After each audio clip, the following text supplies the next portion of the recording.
A cell phone, turn it down on vibrate or whatever. We have our ethnic license plate for sale. All the money goes to the Historical Society. We got every nationality except Antarctican and Hawaiian. The Hawaiian miners had issues with anthracite coal.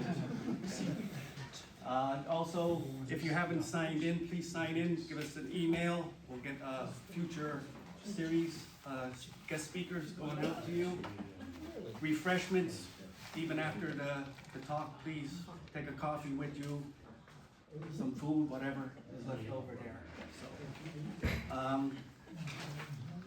So, this is Mark Bulik. He is a retired senior editor from the New York Times.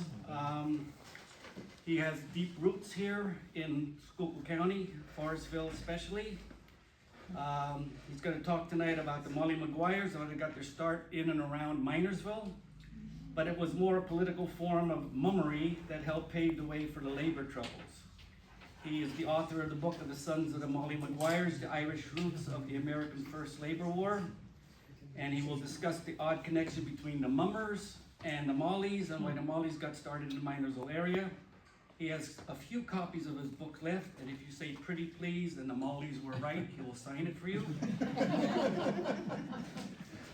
Mark has roots in Cass Township. His mother grew up in Forestville, and his Irish-American ancestors work at the Lytle and Phoenix Park collieries. On his website, Bulik recounts that his interest in Irish rebel gunmen in America was inspired by the 1970 film The Molly Maguires with Sean Connery. Bulik's mother came from a long line of Irish-American coal miners, and he related early in his research on his book, The Sons of the Molly Maguires, he was trying to determine whether one ancestor might have ordered the attack of another ancestor. He says that he likes historical research because it feels like investigative journalism, but with a longer time frame, and because there are few things quite as thrilling as solving old mysteries. He grew up in Ridley Park, Pennsylvania, known as one of the most heavily Irish towns in the United States, and graduated from Georgetown University. Before becoming a journalist, he was actually a blue-collar worker. He was a printing pressman, sheet metal mechanic, union organizer, and congressional campaign aide. Several years after publishing The Sons of the Molly Maguires, he wrote Ambush at Central Park when the IRA, and that's the Irish Republican Army, came to New York, about a 1922 attack against Cruxy O'Connor, an only officially sanctioned Irish Republican Army attack ever conducted on American soil. He now lives in New York City with his family, 2 cats, and he says 500 books, but it's probably closer to 5,000. So please welcome Mark Bulik as our distinguished speaker. Thanks to everybody for coming out on like a really hot June evening. This is a fantastic turnout. It's great to be back here in Cass Township. My mom, as was mentioned, grew up in Forestville. I think this is now that I think about it, this is the second time I've given a talk to the Minersville Historical Society, and it's the third time I've been up here talking about this book because my cousin's wife, Sandy Lynch, over here, reminded me that I showed up in Hexerville for the Irish Weekend. I think it was probably 12 years ago, or 11 or 12 years ago. We used to have family reunions up here in Forestville, so it's great to be back. My grandfather, James O'Connor, he worked in the Lytle colliery for 10 years. He started out as a breaker boy, and then he became a painting contractor. My mom grew up on Forest Lane in Forestville. If you're going down the hill from Primrose and you get to the bottom and your road bends to the left, her house was the first one on the right when you went over the bridge. My grandmother was a Lynch. Her family, they all worked at Phoenix Park. I don't know whether it was Phoenix Park number 1, 2, or 3. Some of them lived in Phoenix Park. But I had a great uncle, Joe Lynch, who wrote the Cass Township chapter for a history, it was Zerby's History of Pottsville and Schuylkill County, multi-volume work that came out in the 1930s, I think it was. So yeah, Joe Lynch wrote the Cass Township chapter for that. And another great uncle, his brother, Pat Lynch, turned up in a book called Black Rock by George Corson. He was a folklorist, and he would write about coal region folklore. And he interviewed my great uncle Pat Lynch, who sang Miner's Ballad for him, the Phoenix Park Colliery, which is about how terribly they treated all the men there. Anyhow, yeah, we've got I've got lots of roots hereabouts. I first got interested in the Mollies after I saw that 1970 movie with Sean Connery and Richard Harris, and I was talking to my mom about it, and she said, "Oh yeah, that was based on a book called Lament for the Molly Maguires by Arthur Lewis, and he was a friend of your Aunt Maddie's, who was married to she was married to Pat Lynch. They were both school teachers here. Pat and Maddie were both school teachers in Cass Township schools back in the 30s. And she was friends with Arthur Lewis, so I thought I have to read this book. And I did, and I was like, Mom, Molly's got started where you grew up, Cass Township. Every time we went up there, everything seemed so quiet and peaceful, What? And she's like, I don't know. So I started reading, everything I could find about the Molly Maguires. I ended up doing a term paper in college for a labor history course about the Molly Maguires. And I was never really satisfied with the answers I got from the books I was reading, because I wanted to know the answers to some specific questions. Like, I wanted to know where the name came from. What is this Molly Maguire do? Who was Molly Maguire? Where's that name come from? Okay, I wanted to know why they got started in Cass Township. I wanted to know why the Molly Maguires in Ireland, and that's where they got started, they did some really weird stuff. They would dress up as women sometimes when they were going to shoot a person. That is an odd thing to do, okay? So I was like very curious about that. And they would also, a lot of the killings in Ireland and early on in the Minersville area seemed to be pegged to big holidays like New Year's or Halloween or the summer solstice. And I'm like, that's kind of weird. What is that about? So honestly, the research that went into this book, it's not an exaggeration to say I spent 30 years researching this book. I did a couple of trips to Ireland, going through the National Archives there. I did trips up here to go through court transcripts, trial transcripts. I was going through St. Vincent's Cemetery behind the church there, trying to track down dates and names of people. And the end result, I finally got the answers that I was looking for, and they're here in this book. But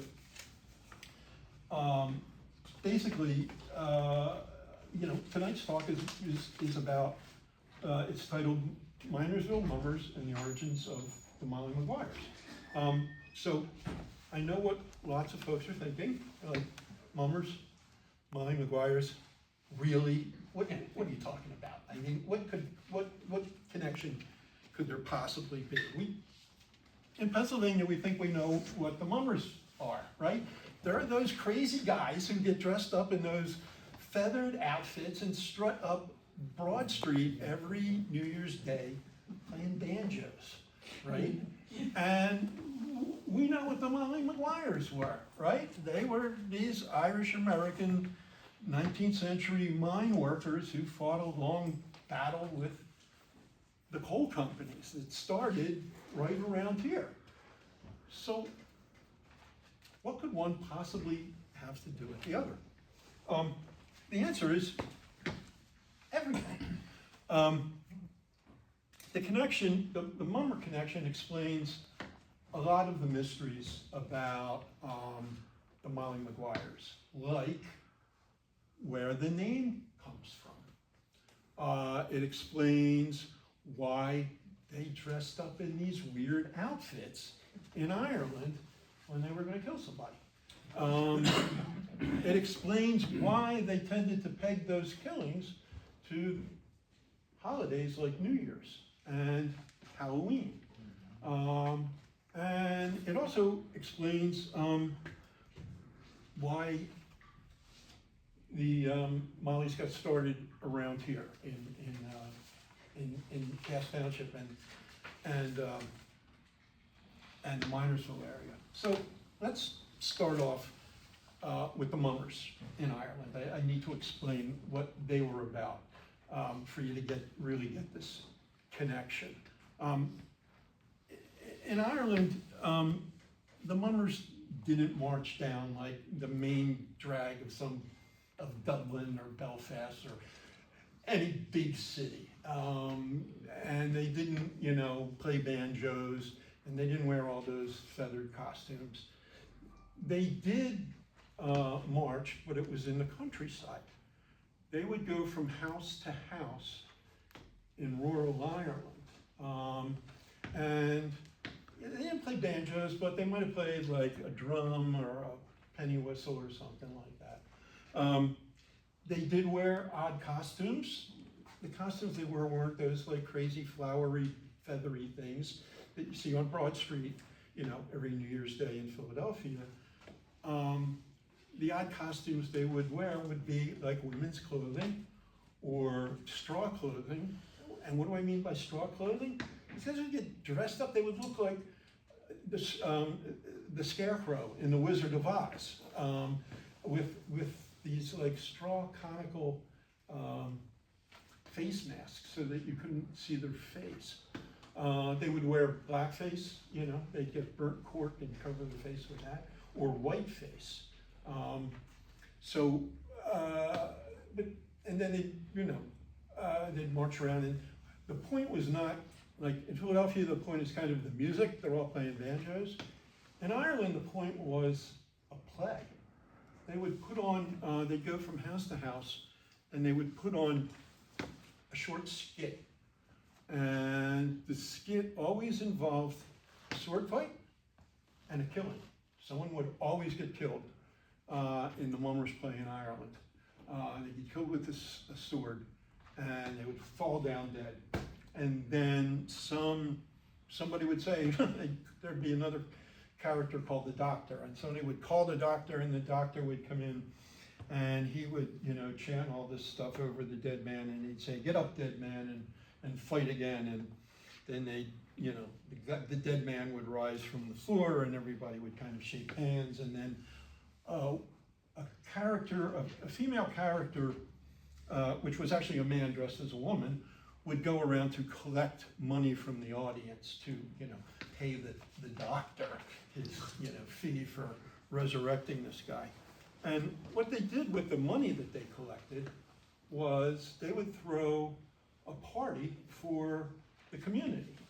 Every household that the Mummers visited would be invited to this party. And it's just a way of like bringing the community together. And in some places, like in Northern Ireland, it might be the only time of the year when Catholics and Protestants would get together for a social occasion. But there was more to it than just throwing a party, because it was also kind of like a test. In a world without insurance, you needed to be able to count on your neighbors for help when something bad happened. If you lost your cow, if the thatch on your roof got blown off by a storm, you needed to count on your neighbors to help you find that cow and rethatch that roof. And everybody did favors for everybody else. That was the insurance they had. Everybody doing favors and repaying those favors. And the worst time to find out that somebody has kind of withdrawn from this network of mutual support is a crisis. You don't want to find out that your neighbor's not going to help you out when your house is on fire, right?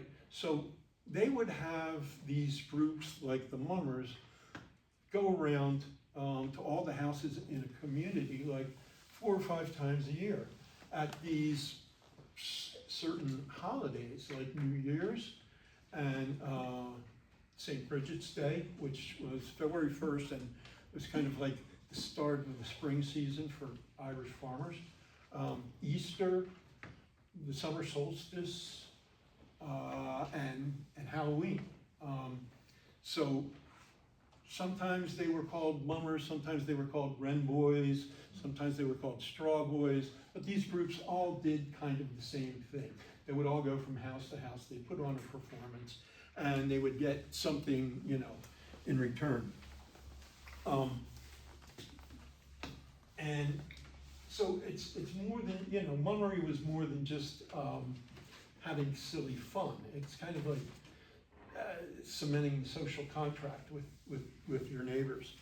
And the biggest test of this system comes with the potato famine, the Great Famine. The potato crop fails from 1845 to 1850, and it is a complete catastrophe because everybody in rural Ireland depends on the potato crop. Most of these people have tiny holdings. They're tenant farmers. They might only have 5 acres, right? If you have 5 acres, you're not going to be able to grow enough wheat to support your family, right? The only crop you can grow to support your family to keep them from starvation is potatoes. So when the potato crop fails, it's a pretty dire situation. Even before the potato crop failed, in the late summer of 1845, conditions were pretty bad in places in the Midlands, like counties Cavan and Leitrim, Longford, Roscommon. You've got Protestant landlords who are evicting their Catholic tenants for political reasons. And so when the potato crop fails, everything just gets much worse. So it should come as no surprise that suddenly you have groups of men going around from house to house, dressed in weird outfits like women's clothing and looking like, the Scarecrow from The Wizard of Oz, and with blackface, and they're collecting money and food to help the starving during the famine. But these guys don't call themselves mummers.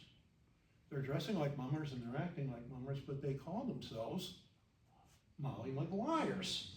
And when they don't get what they want, right, the mock violence of the mummers becomes the very real violence of the Molly Maguires, because the stakes are so high. They're collecting money to help people who will otherwise starve. So if you don't contribute to this collection, you may get a beating or worse. And if you're a landlord who has been evicting people from, their small holdings because they can't afford to pay the rent because the potato crop has failed, the Mollies will warn you, cut that out, stop these evictions, and if you ignore those warnings, you might get shot.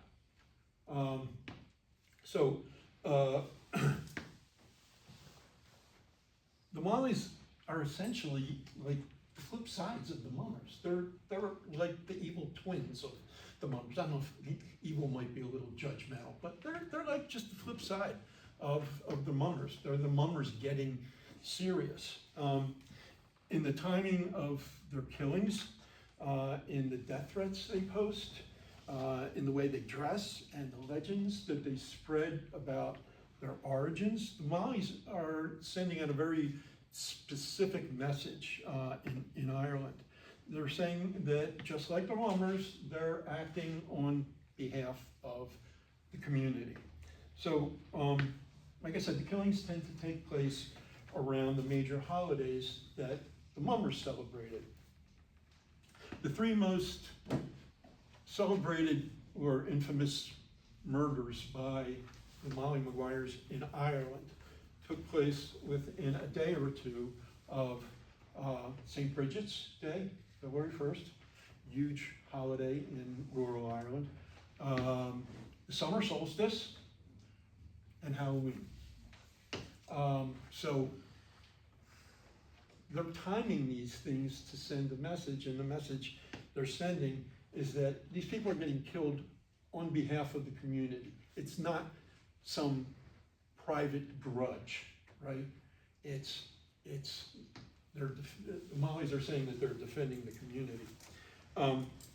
The name itself seems like something that comes out of the mummers play.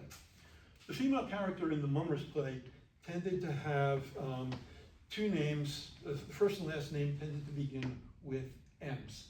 For example, Molly Mascot was probably the most common name for the female character in the mummers play. But there were variations. There was like Marianne McGuigan, you know. And the interesting thing about that Marianne McGuigan is that in Ireland, the Molly Maguires weren't always Molly.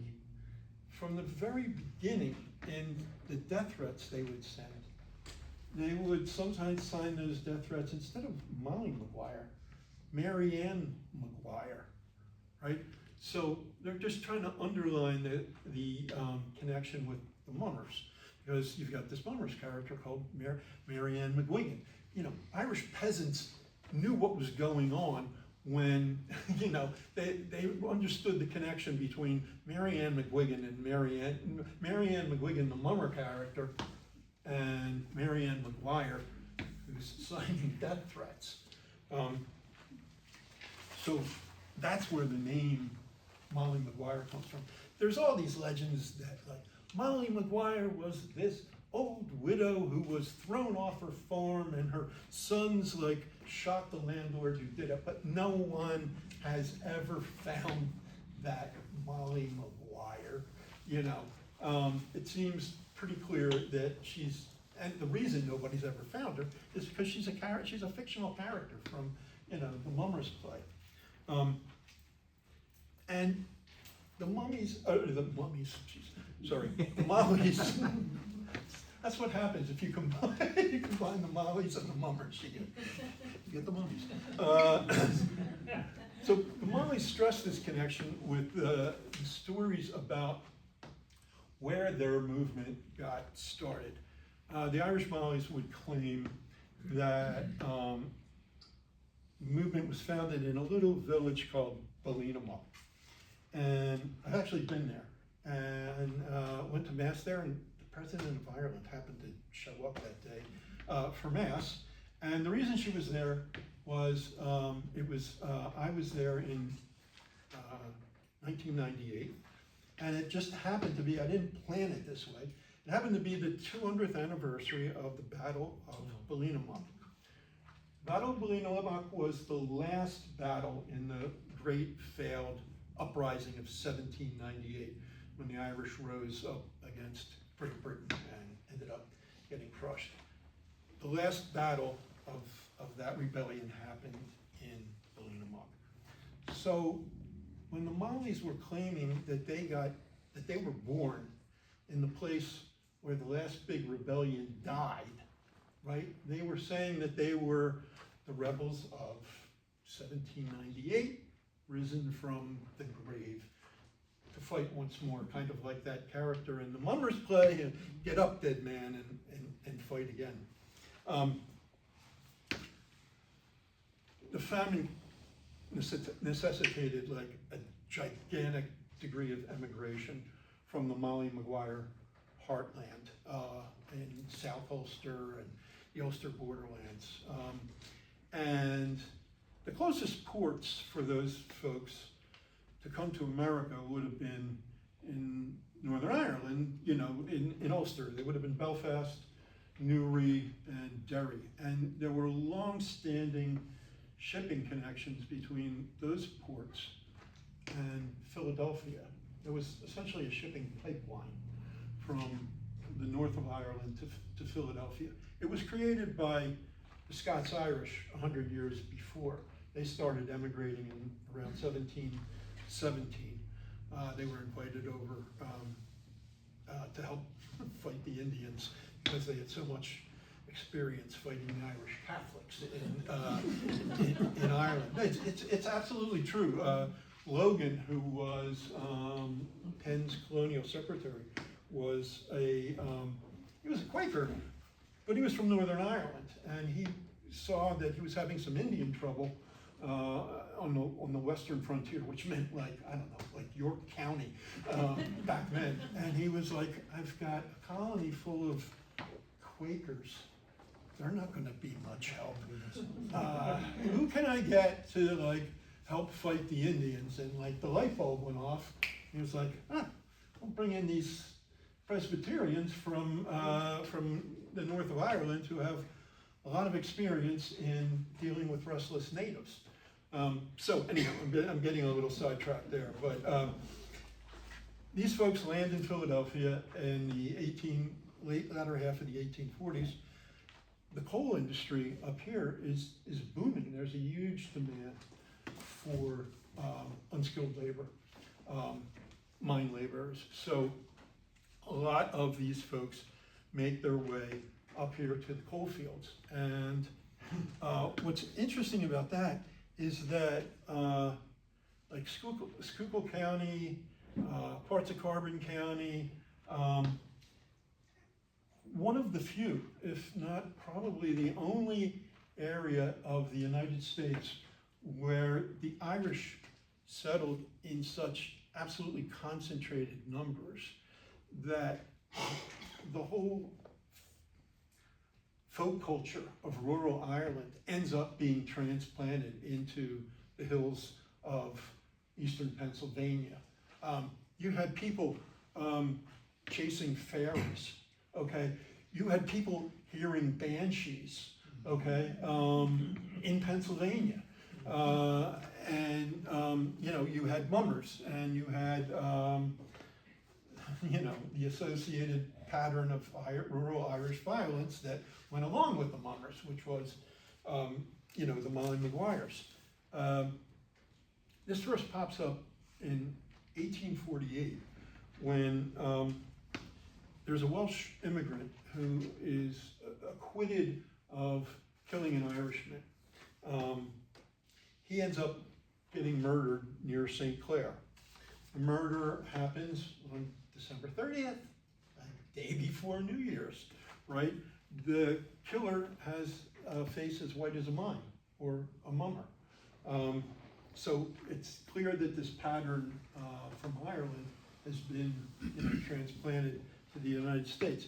There's no indication that like there was anything particularly organized about that as would happen later on. Mummery had been around in Pennsylvania for a long time, but the interesting thing is that a peculiar branch of mummery called the Fantasticals starts showing up here in Schuylkill County in the latter half of the 1850s. And it's essentially a protest against mandatory militia service. Back then, every able-bodied male between like ages 18 and 45 or 46 had to turn out for militia muster 4 times a year and drill, spend the day drilling, marching back and forth with like rifle on your shoulder and about face and all this. workmen hated it because they didn't get compensated for it. They just lost a day's wages and had to go marching around in the freezing cold or the hot sun.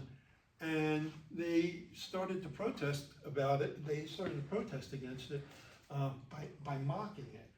And the way they would mock it would be they'd show up in these like ripped, ridiculous uniforms. They'd be carrying like a phony 3-foot-long wooden sword. Sometimes instead of carrying a musket on their shoulder, they'd show up with a deer leg or a fish, you know. And everybody, and you know, it was, can you imagine watching a parade of this? People thought it was hysterical. They were also, I don't know if I need to add this, they were also really drunk when they were marching around, you know, the deer leg on their shoulder.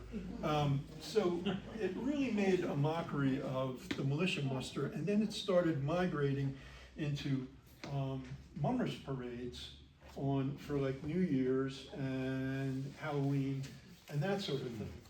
And then something happens in 1855. There's labor trouble out in Branchdale. A Scottish mine boss gets beat up. And there's 4 Irish mine workers are responsible for this. So they bring in 3 companies of militia from Pottsville to deal with this. And despite the fact that only 4 guys were responsible for this beating, the militia rounds up 28 Irish Catholic men from the Branchdale area and arrest them and march them off to Pottsville under arrest. And just to add insult to injury, the militia band plays this Protestant tune from Northern Ireland called the Boyne Water, which is like the anthem of the Orange Order, which is an anti-Catholic group in Northern Ireland. So just to humiliate these poor guys.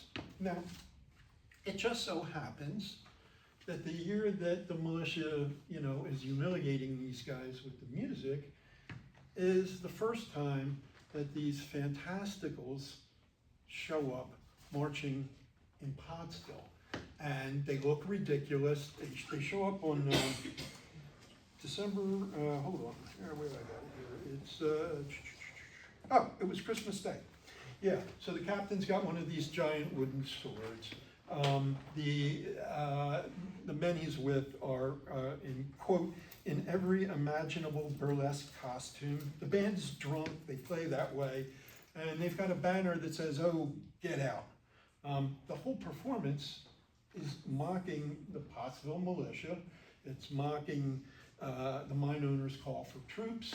It's mocking the music that the militia played, because the music these guys are playing makes you want to put your fingers over your ears, you know. And "Oh, get out" kind of neatly expresses their attitude towards bringing in troops to, you know, deal with labor trouble. So the following year, there's a 4th of July fantastical parade in Minersville. The music there is unfavorably compared to a feline serenade. It's like a bunch of sick cats. The Fantasticals put in 2 Schuylkill County appearances in 1857. They mocked the militia unmercifully in Schuylkill Haven on the 4th of July and in Cressona on December 26th. The militia had been used that year to break a strike here in Cass Township by the largely Irish workforce here. So, what's the significance of you know, these mummer fantasticals showing up in Schuylkill County? Well, just 5 years after these anti-militia mummers parades, the Molly Maguires are born in Cass Township in opposition to compulsory militia service, okay? The man appointed to administer the draft in Schuylkill County is a guy named Benjamin Bannon. He's a newspaper publisher. He runs a paper called the Miners Journal. It should have been called the Mineowners Journal. It was not a pro-labor newspaper.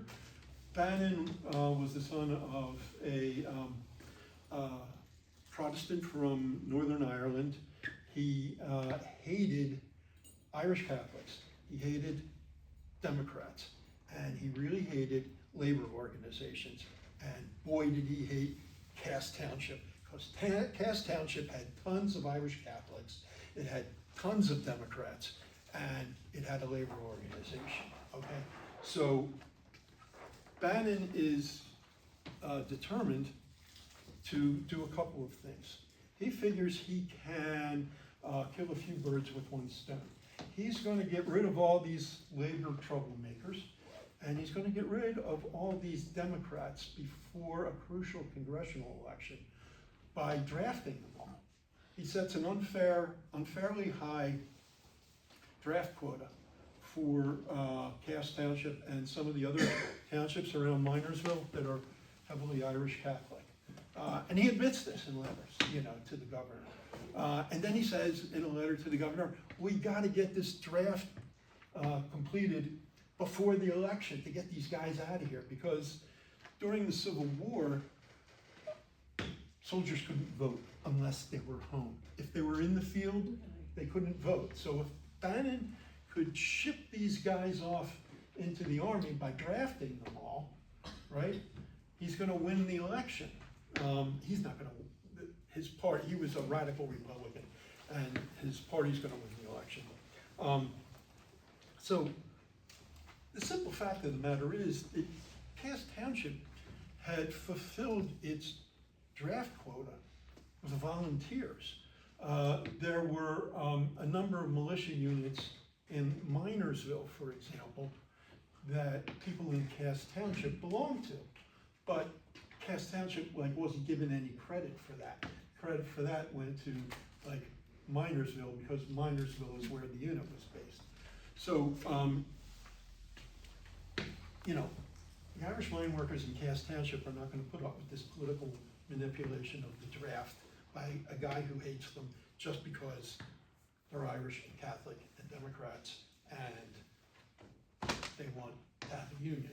So they start marching around from mine to mine, shutting the mines down. They've got a fife and drum. It's kind of musical, kind of like those Monday parades. And they've got weapons, but they're real weapons. They're not like a 3-foot-long wooden sword. They've got actual guns, because this is serious. And they shut down mines, and Lincoln is facing, the possibility of an insurrection on the home front. He doesn't want that. He gets Bannon to back down, and things quiet down on the draft front for a little bit. But then labor trouble really picks up. Anthracite mine workers at the beginning of the Civil War were the worst paid industrial workers in the country, okay? So they're determined to do something about this. The reason they're the worst paid industrial workers is that every time they try to strike to increase their wages, the mine owners have a playbook. They do the following. They bring in the militia and they round up everybody and arrest them. They charge the strike leaders with conspiracy, okay? And they blacklist all the followers.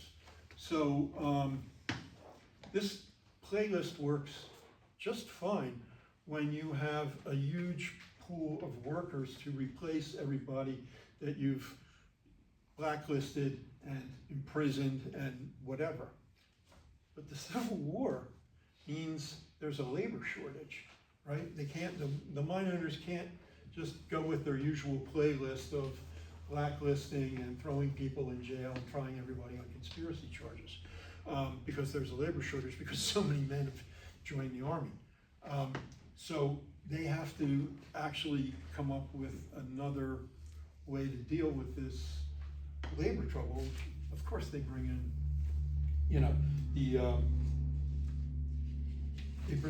they bring in troops, that works, sometimes it doesn't work, but come 1863, another character enters the scene. Charlemagne Tower, who was, Tower City is named after him. Okay, he was a mine owner. He did a term as Schuylkill County District Attorney. He was another radical Republican.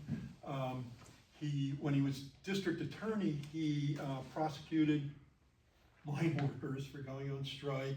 He had them charged with conspiracy. So he's coming in to administer there's going to be a federal draft in 1863.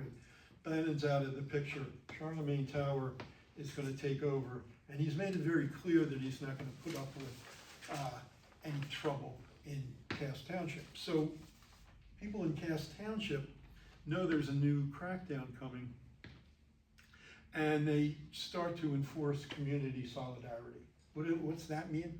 Well, they start going after people who have shown sympathy with the government, people who have enlisted in the militia, people who have served, who volunteered for the Union Army.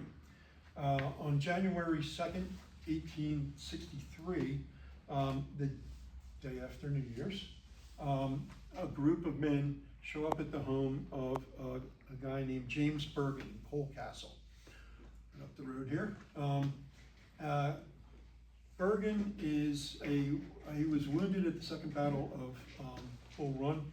He comes home and he's running a speakeasy, a shebeen, to make some money. And 4 guys show up at his speakeasy. They walk in, they ask for some beer, and he says, "What? Sorry, no ale to be had." And they pull out guns and shoot him. And then they run out the door cheering for Jefferson Davis, who is the president of the Confederate States of America. So it's pretty clear Bergen didn't get shot because he failed to provide beer. The cheers for Jefferson Davis make it pretty clear that there was a political component to this shooting. And over the course of the next week, there are several other shootings in the Hectorville Valley. The victims are former members of the militia. So it's pretty clear that they're going after these militia guys. Look at the progression here. In the last half of the 1850s, people are making fun of the militia, okay? But then the situation turns serious when the Civil War starts up, and by 1862, people are going on strike against unfair militia conscription, right? And as 1863 is edging into, or as 1862 is edging into 1863, they're now shooting people who were in the militia. So, the process starts as mummery and ends as Molly Maguireism. It's kind of a repeat of what happened in Ireland, where you had, these mummers who were going around collecting money to throw a party turned into Molly Maguires who were going around collecting money to help the starving. So, this pattern continues later in the year. Right after Halloween, there is a mine owner in Audenried, George K. Smith, who is killed. He's been helping enforce the draft. A bunch of guys come to his house. They've got fake whiskers on. They've got the black face. They burst into the house and they shoot him. And there's a headline in the New York Times that says, "Molly Maguire is on the rampage" as a result of that. And then right after the war ends, December 27th, 1865, 2 days after Christmas, just a few days before New Year's, 4 men with blackened faces attack homes of mine bosses in Phoenix Park. Bannon's newspaper, jokingly refers to these attackers as colored Irishmen. He's trying to indicate that their faces weren't blackened from a shift in the mines. And the timing of the attack and the blackened faces are there to indicate, again, that this is not a personal grudge for going after these mine bosses, because the mine bosses had been cooperating with enforcement of the draft and with the military occupation of the area. All through the Civil War, Union Army troops are occupying parts of Cass Township, and some of the other areas around here. There was one incident when they were trying to enforce the draft where a sergeant was riding through, I guess, we're at Mine Hill Gap, essentially here, aren't we? Where's Mine Hill Gap? Up the road about a mile. Okay, up the road a mile. There's a sergeant riding through there, and he gets jumped by a gang of guys, and they rob him. They take his sword, they take his gun, they take his money. And the military responds to this by just rounding up random Cass Township community leaders, no trial. They throw them in Fort Mifflin, which is a POW camp near Philadelphia. It's next to Philadelphia International Airport. I don't know if you've ever been there. I have. You would not want to spend any time there as a prisoner. And they just held these guys and said, they're not getting out until, you know, this guy's sword is returned. So that's what the military occupation was like. There was no, it was essentially martial law. There was no habeas corpus. You could not go to a judge in Pottsville and say, hey, I've been jailed illegally. That was all on hold, essentially, because of, you know, the mine owners and Union Army kind of collaborated to place this area under martial law. The government wanted to do that because they figured it would drive down the price of coal if they, you know, broke the miners' unions.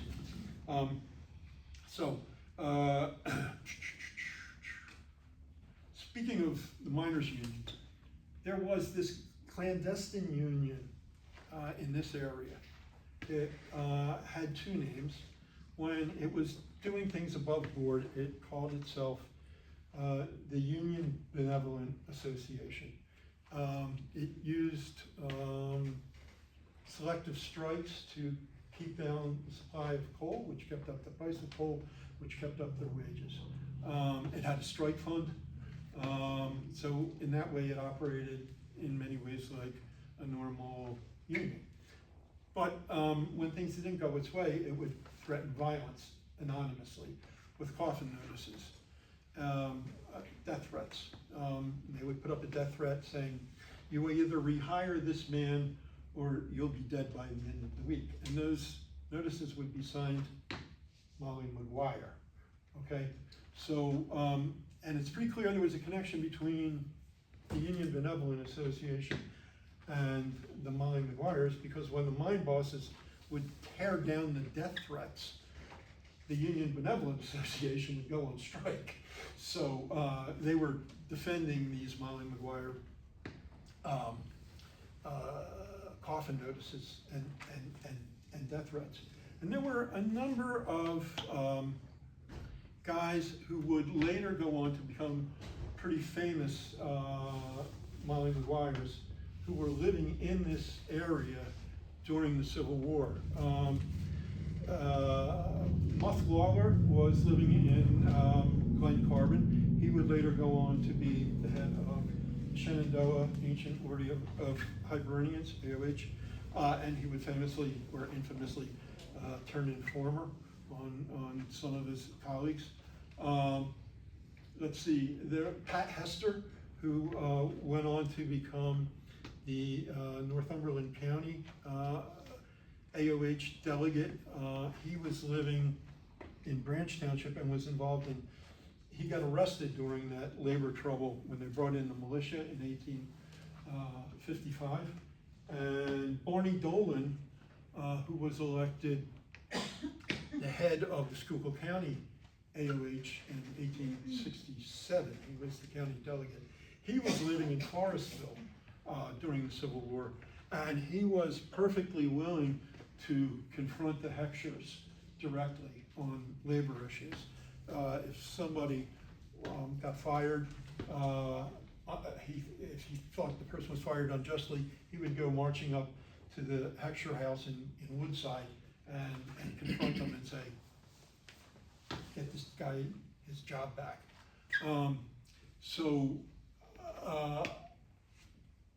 Because of the crackdown, there was the Heckshers brought in the military one last time at the end of the Civil War. They wanted to end their labor troubles once and for all by clearing out all of the people they considered troublemakers. So management in New York sent a message to the local superintendents in this area saying, get rid of all the troublemakers. And something got lost in translation, because what the local superintendents did was fire all the Irish, right? And it caused so much trouble that the folks at corporate headquarters in New York had to send another message saying, you misunderstood. We didn't say to fire all the Irish. We said to fire all the troublemakers. So this is the background for some of these attacks on mine bosses in Phoenix Park. And then after the war, there are a couple of these mine superintendents who were involved in this, who are killed. There's, let's see, there was Henry Dunn was he was superintendent of the Hecksherville mine. He was riding home from work in early January of 1866. He gets ambushed right outside Pottsville and killed. And actually earlier than that, in August of,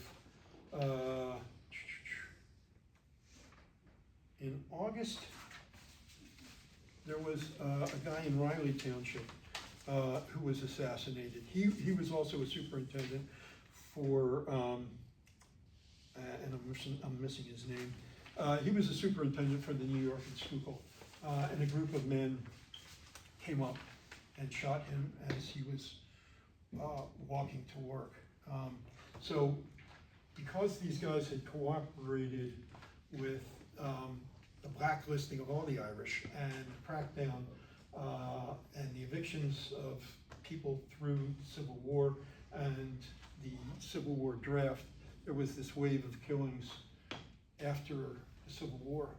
The last one is a guy named Littlehales who gets killed in 1867 somewhere, I'm not sure where, but it was in the Hecksherville Valley. He was a mine boss, and there was some suspicion that they were trying to rob him of the mine payroll. You know, there were a number of robberies like that because the mines had shut down. The New York and Schuylkill went bankrupt after the Civil War because they were so determined to get rid of all these troublemakers, and they shut down a lot of their mines. And the ones that didn't shut down, they couldn't turn out that they couldn't mine coal profitably because they wanted to slash wages. Demand for coal fell after the war ended, and so the price of coal fell.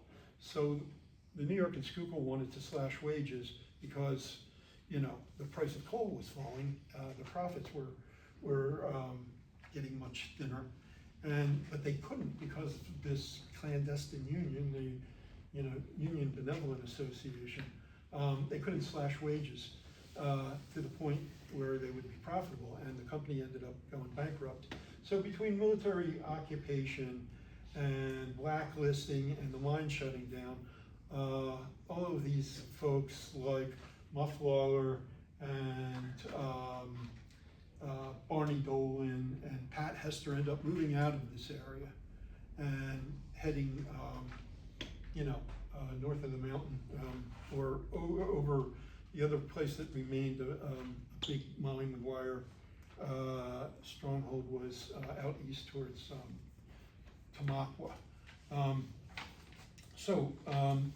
The Mollies, that's why things calm down around here, and it's why things heat up in the middle coal field, because these guys who left the Minersville area have gone to the middle coal field.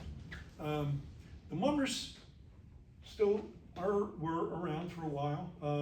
When I was doing the research, I was doing some additional research on this a few months ago, and I ran across a reference to a Halloween parade in Minersville in 1912 that included mummers, and there was an Irish political aspect to it too. There was somebody was carrying a banner that said like "Home Rule for Ireland," you know. And the thing I found really interesting was that the guy who won the award, he won $2.50 for best costume, was a guy named James O'Connor. My grandfather was dressed as a rooster. The mummers hung around for a while. The last point I'll make is that, there were 20 men hanged in the 1870s after McParland, the Pinkerton agent, infiltrated the Mollies. Not one of them was living in the Minersville area, despite the fact that this is where everything got started. And that's because they never brought any prosecutions for any of those killings during the Civil War and immediately after the Civil War.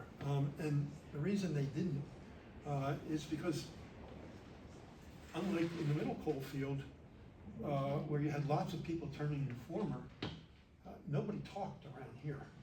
They kept their mouths shut.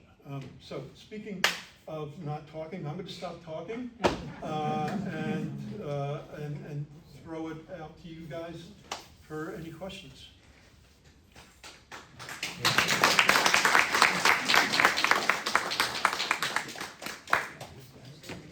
Come on, somebody's got to have some questions. What do you know about the phrase or group, the Black Hand? The Black Hand, Did you talk about them in the death notices? Is that what that was? no, I always heard of the Black Hand in reference to like a predecessor to the Mafia. That's, yeah.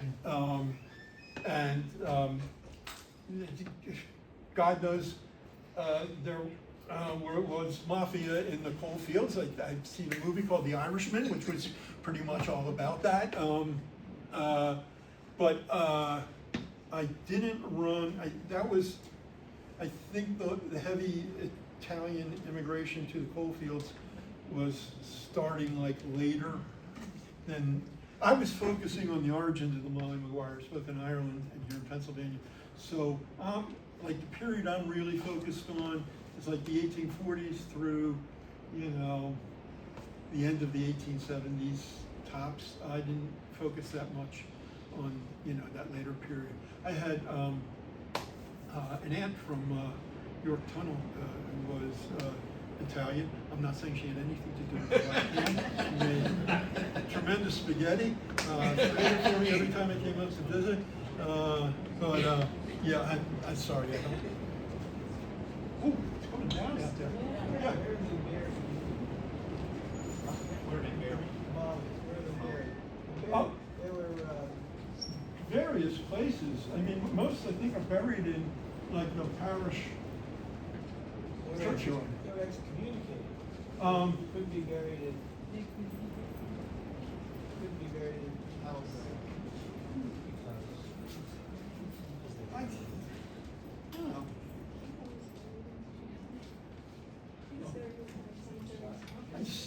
I'm pretty sure some of them are buried in parish cemeteries. But you're right. There was an incident in Northumberland County involving Pat Hester, who actually got sent off to prison for 3 years, and the time that he was in prison happened to coincide with one of the quietest periods of Molly Maguire violence. There were essentially two phases of Molly Maguire violence. There was like the Civil War and immediately after the Civil War, and then things kind of quiet down for a bit. And then things really pick up after the long strike ends in 1875. But Pat Hester gets shipped off to Eastern State Penitentiary in, I think it was 1871, because he was he was like a pallbearer at a funeral for a Molly, a reputed Molly, and the priest would not allow them into the cemetery. And he was charged with, Pat Hester was charged with assaulting the priest, I believe, and got 3 years. So I think it depended very much on the parish priest. Some priests were, there was Father O'Connor, no relation. He was very strongly against the AOH and Molly's. He was against any kind of secret society. So, you know, maybe in his parish he wouldn't have to be buried, but there were other priests who were less strict about it, I think. Yeah. You said about the Union Benevolent Society Association. Was that like a predecessor to the Workmen's Benevolent Association? It was a predecessor in that it was a union of mine workers. There wasn't, the Workingmen's Benevolent Association was kind of a reaction against the way the Union Benevolent Association worked, because the Union Benevolent Association / Molly Maguires believed in using violence and the threat of violence when other means didn't work.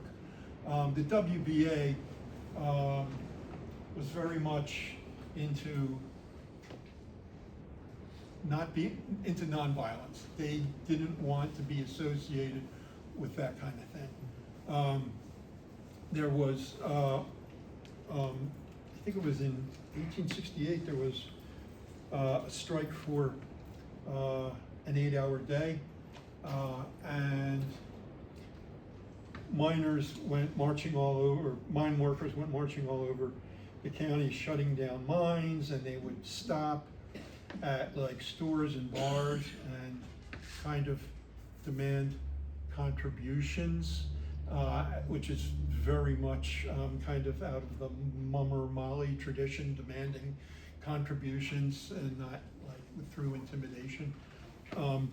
And the Workingmen's, John Siney, who was the head of the Workingmen's Benevolent Association, was appalled by this.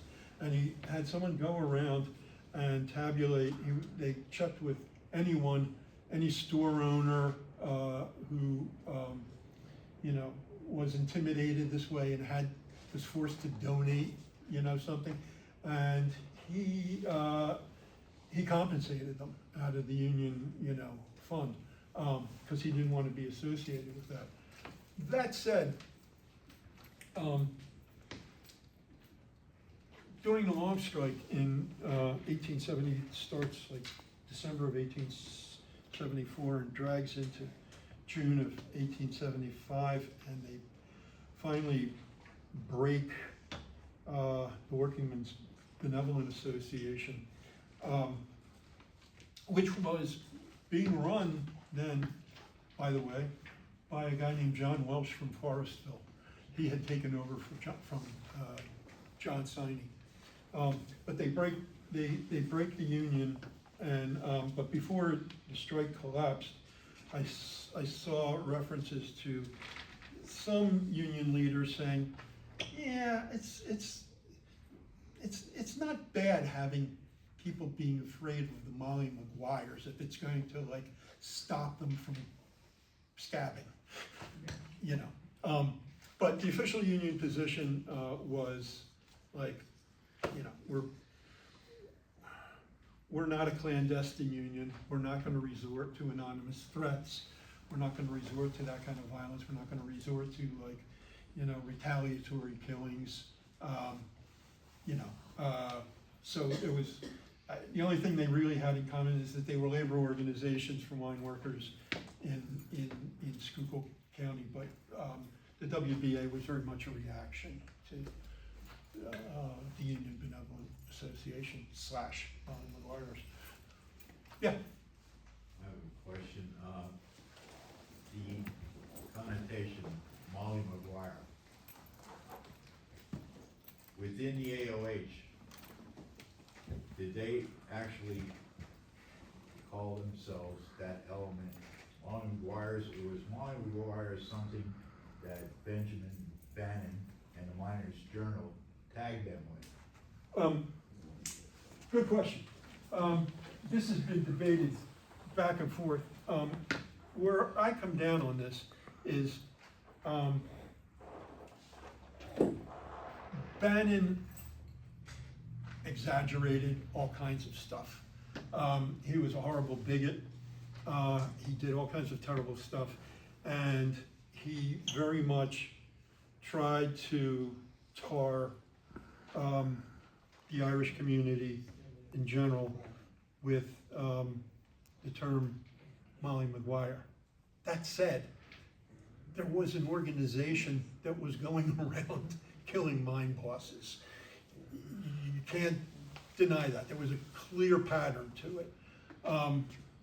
The term Molly Maguire, it's interesting. It first turns up in 1857 in newspaper accounts of politics in Philadelphia. There's an article that says there's a secret oath-bound society in Philadelphia. It is composed only of Irish Catholics. It's heavily involved in democratic politics. It's like a caucus. It's like the Irish caucus within the Philadelphia Democratic Party. And it's opposed by the parish priests in Philadelphia. It sounds very much like the AOH, okay? The AOH was involved in politics. The OH was an oath-bound secret society. It was, you know, composed of Irish Catholic men, and it was opposed by, you know, the church. The interesting thing is that these early newspaper accounts of the Molly Maguires, right? There's nothing about violence in there. It's just kind of like Tammany Hall style politics in Philadelphia is what they're describing. Molly Maguire doesn't turn up in Schuylkill County until December of 1862, when there's a strike at Phoenix Park, and some strikers invade the colliery and shut it down, and they're all yelling Molly Maguire. Now, that account does in fact come from Bannon's newspaper, but it is a fact that, and this is not just from Bannon's newspaper, that there were death notices going up, coffin notices going up, signed Molly Maguire in labor disputes in Cass Township during the Civil War. You know, you can see there are examples of those. So this was not something wholly made up by Bannon. It was just wildly exaggerated by him. But I think the name comes from, you know, the folks here in Cass Township, or hereabouts. I think the AOH was essentially, it actually wasn't, you know, there were many names for the AOH. It was like the Hibernian Benevolent Society, the Hibernian Benevolent Association. I don't think it officially became the AOH in Pennsylvania until it incorporated in like 1869, maybe? Go ahead. The first 1836. division was in Pottsville, 1836. It was founded in 1836 And by, the second one was here in Hectorsville. in, Same day. in 1836 by guys in New York and Schuylkill County. But from 1836, I mean, if you go look at the histories, and there are a few histories of the AOH out there, I've got them. I've got at least 3 of them. It's Irishmen from Schuylkill County and New York who come together and form this organization. I think it gets incorporated in New York in the 1850s as the AOH. But I don't think it gets incorporated in Pennsylvania until after the Civil War as the AOH. And from 1836 until then, it's referred to variously as like the Hibernian Benevolent Association, Well, Hibernian the charter Society. came from Ireland. The first division in the country was in New York City. 4 days later, it came to Schuylkill County. And it was brought over from Jeremiah Riley. Council of Aaron brought it over. So it did exist. Yes, And how it morphed into that, it took a couple of different terms, but you're right. It was only in the 1860s that it really became out there as a common term. right. I think what happened is that the Hibernians served as the spine of this clandestine union in this area during the Civil War, because a lot of its members were, mine workers. And, essentially what the mine workers, or what the mine owners taught the mine workers through repeated strikes was that they kept using this playbook, bring in the militia, arrest the leaders for conspiracy, blacklist, the rank and file. When you do that over and over again, and they did it in 1842, and they did it repeatedly through the 1850s, what you end up teaching your workforce is that the only way for a union to succeed is if it is in fact a conspiracy. If you keep the leaders in the shadows, because that way they can't be arrested on conspiracy charges. So that's why I think the AOH ended up serving as kind of the spine of this clandestine union. By the way, since we're on the subject, I looked for this fellow Jeremiah Riley, who supposedly, founded the AOH here, and I could never find him. I really wanted to find him because I got 2 separate Riley branches in my family tree from Cass Township, and I thought, I wonder if there's any connection. I could never find this guy in any census data.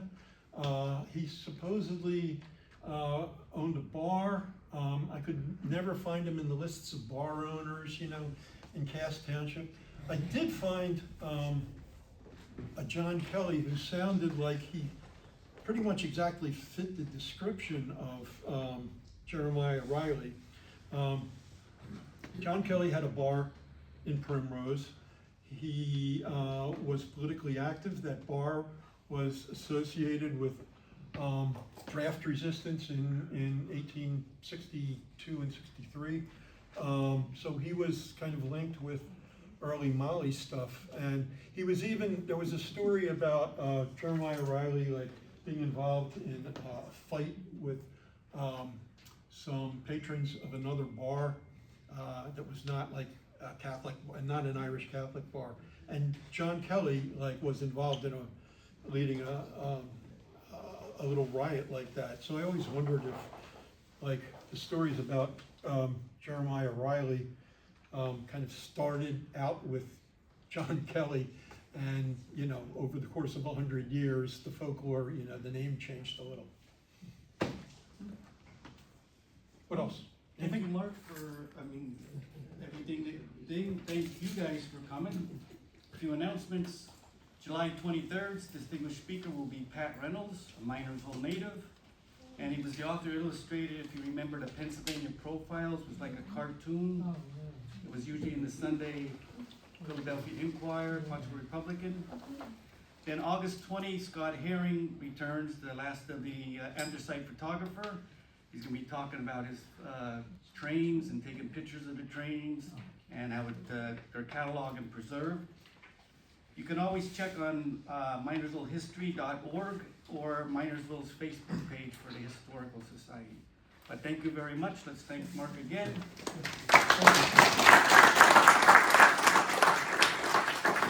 Please get some coffee and pastries, because otherwise Ellen goes home and she has to do Zumba extra. But thanks again for coming.